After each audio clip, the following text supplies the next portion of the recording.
परिचय। बीजगणित गणित की वह शाखा है जिसमें संख्याओं के स्थान पर अक्षर होते हैं। संख्याएं अचर होती हैं। उपयोग किए जाने वाले अक्षर चर कहलाते हैं।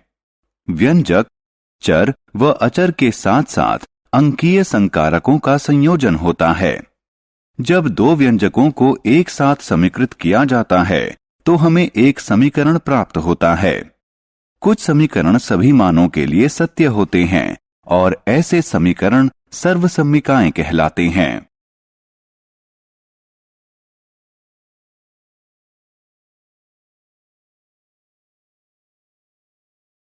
उद्देश्य। इस पाठ के अंत में आप निम्न करने में सक्षम हो जाएंगे। बीजीय व्यंजकों की पहचान करना, किसी बहुपद की घात को हल करना, एक पदों, द्विपदों और बहुपदों को हल करना, सजातीय व विजातीय पदों की पहचान करना, बीजीय व्यंजकों के योग, व्यवकलन और गुणन वाले सवालों को करना, सर्वसम्मिका व मानक सर्वसम्मिकाओं का वर्णन करना।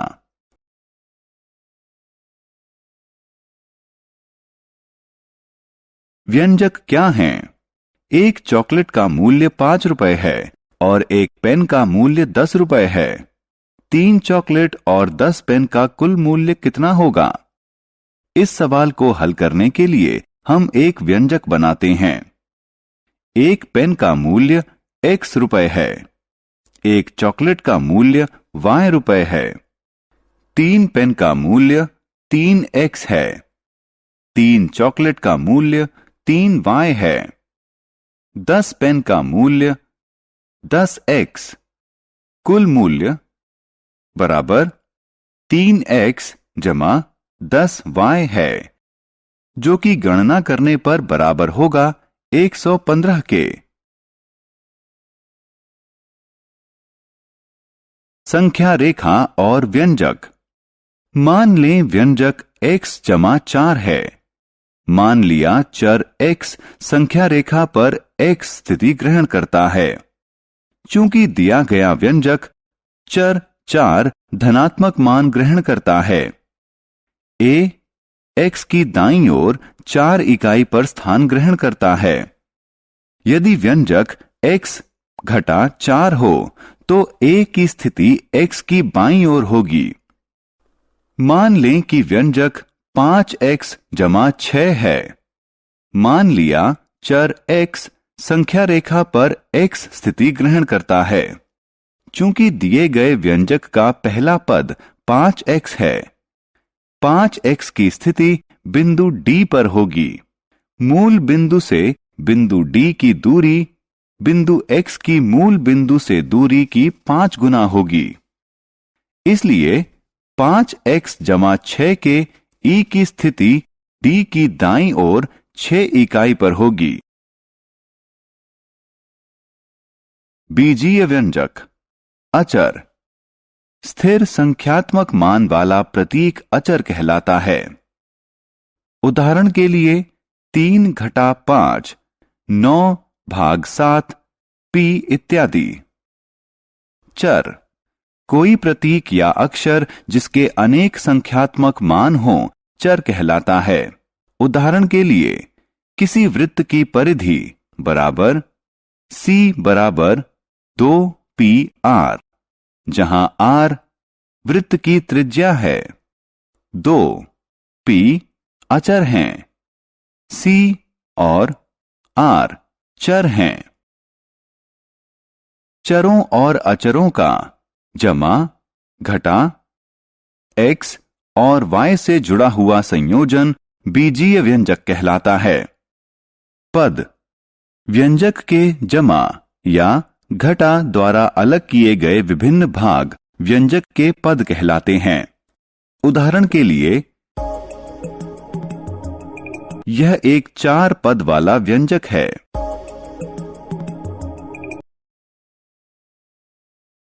बहुपद।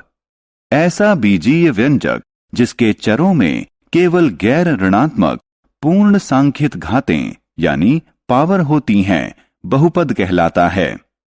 उदाहरण के लिए 1,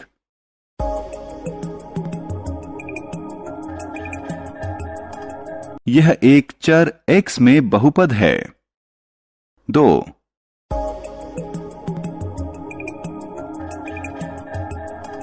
यह दो चरों x और y में बहुपद है।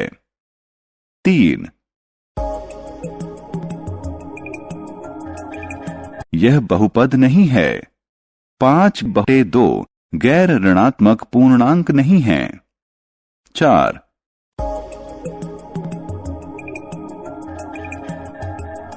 यह बहुपद नहीं है। ऋणात्मक 8 गैर ऋणात्मक पूर्णांक नहीं है। बहुपद की कोटि। बहुपद में किसी पद की उच्चतम घात बहुपद की कोटि कहलाती है। कोटि के आधार पर बहुपदों को रेखीय बहुपद, द्विघातीय बहुपद, त्रिघातीय बहुपद, चतुर्घातीय बहुपद इत्यादि में वर्गीकृत किया जाता है। रेखीय बहुपद। कोटि 1 वाला बहुपद रेखीय बहुपद कहलाता है। उदाहरण के लिए यहां x कोटि 1 का है, इसलिए यह रेखीय बहुपद है। द्विघातीय बहुपद। कोटि 2 वाला बहुपद द्विघातीय बहुपद कहलाता है। उदाहरण के लिए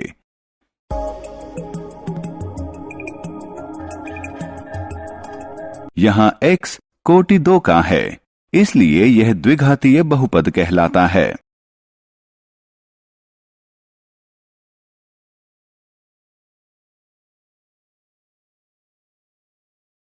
त्रिघातीय बहुपद। कोटि 3 वाला बहुपद त्रिघातीय बहुपद कहलाता है। उदाहरण के लिए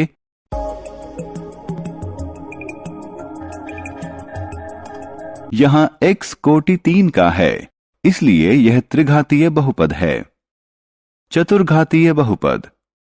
कोटि 4 वाला बहुपद चतुर्घातीय बहुपद कहलाता है। उदाहरण के लिए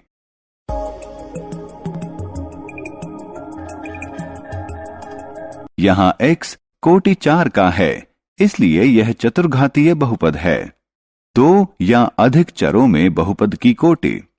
यदि बहुपद में 1 से अधिक चर हैं, तो प्रत्येक पद में चरों की घातों का योग किया जाता है और इस तरह प्राप्त उच्चतम योग को बहुपद की कोटि कहा जाता है। उदाहरण के लिए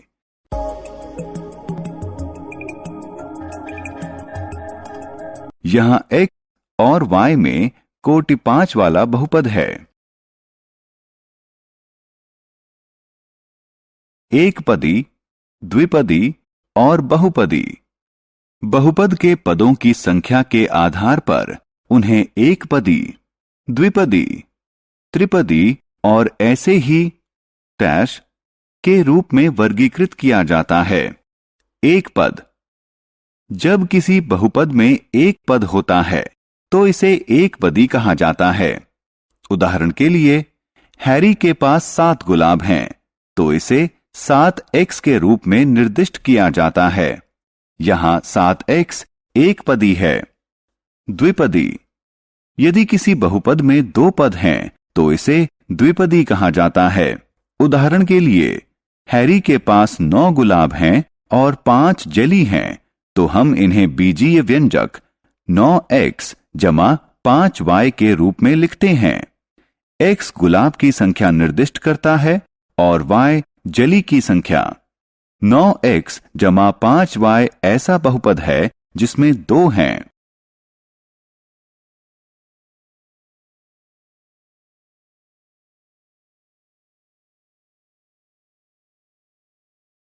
त्रिपदी। यदि किसी बहुपद में 3 पद होते हैं तो वह त्रिपदी कहलाता है। उदाहरण के लिए हैरी के पास 8 गुलाब, 6 जेली और 5 चॉकलेट हैं, तो इसे बीजीय व्यंजक के रूप में 8x जमा 6y जमा 5z लिखा जाता है। यहां x गुलाब की संख्या निर्दिष्ट करता है, y जेली की संख्या निर्दिष्ट करता है, z चॉकलेट की संख्या निर्दिष्ट करता है। 8x जमा 6y जमा 5z एक त्रिपदी है जिसमें 3 पद हैं। बहुपद। सामान्य रूप से यदि किसी व्यंजक में एक या अधिक पद हैं जिसके गुणांक शून्य नहीं हैं, तो वह बहुपद कहलाता है। उदाहरण 4x जमा 4xy जमा 17xz² घटा 10y² जमा 19।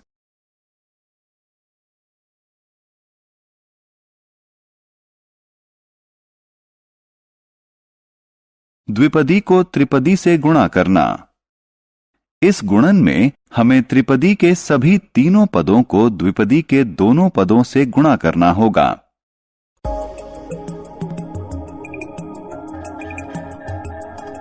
उदाहरण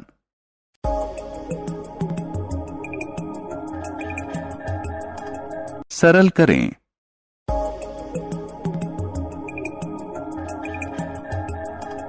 अतः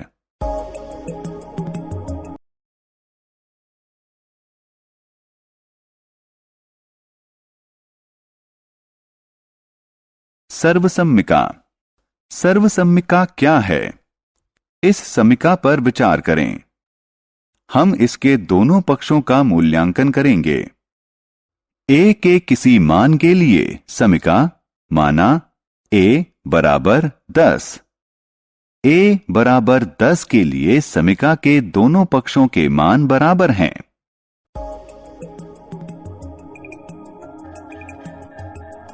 आइए अब a बराबर -1 लें। a बराबर -1 के लिए दायां पक्ष बराबर बायां पक्ष। हमने पाया कि a के किसी भी मान के लिए दायां पक्ष बराबर बायां पक्ष। ऐसी समीका जो इसके चर के किसी भी मान के लिए सत्य हो सर्वसम्मिका कहलाती है। इसलिए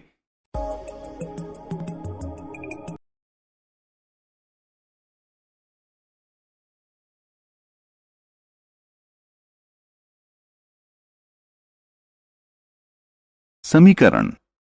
कोई समीकरण अपने चरों के कुछ निश्चित मानों के लिए सत्य होता है। यह चर के सभी मानों के लिए सत्य नहीं होता है।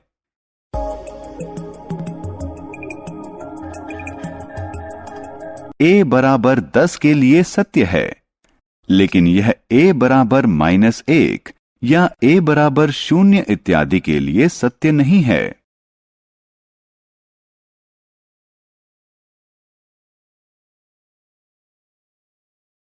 सारांश। आइए हमने जो कुछ सीखा है उसे संक्षेप में दोहराएं। जमा घटा x और y से जुड़ा हुआ चरों व अचरों का संयोजन बीजीय व्यंजक के रूप में जाना जाता है। स्थिर संख्यात्मक मान वाले प्रतीक अचर कहलाता है। कोई प्रतीक या अक्षर जिसके अनेक संख्यात्मक मान हों चर के रूप में जाना जाता है। व्यंजक के निर्माण के लिए पदों को जोड़ा जाता है। 1, 2 व 3 पदों वाले व्यंजक क्रमानुसार एकपदी, द्विपदी व त्रिपदी कहलाते हैं। ऐसा बीजीय व्यंजक जिसके चरों में केवल गैर ऋणात्मक पूर्ण सांख्यिक घातें यानी पावर होती हैं, बहुपद कहलाता है।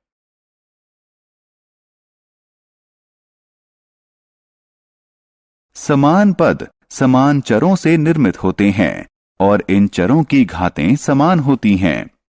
समान पदों के गुणांक समान हों यह जरूरी नहीं है। बहुपद को जोड़ते समय समान पदों और असमान पदों को अलग अलग व्यवस्थित करें और केवल समान पदों को जोड़ें। यही नियम घटाने के लिए भी अपनाएं। गुणन के लिए बहुपद के सभी पदों को दूसरे बहुपद के सभी पदों से गुणा किया जाता है।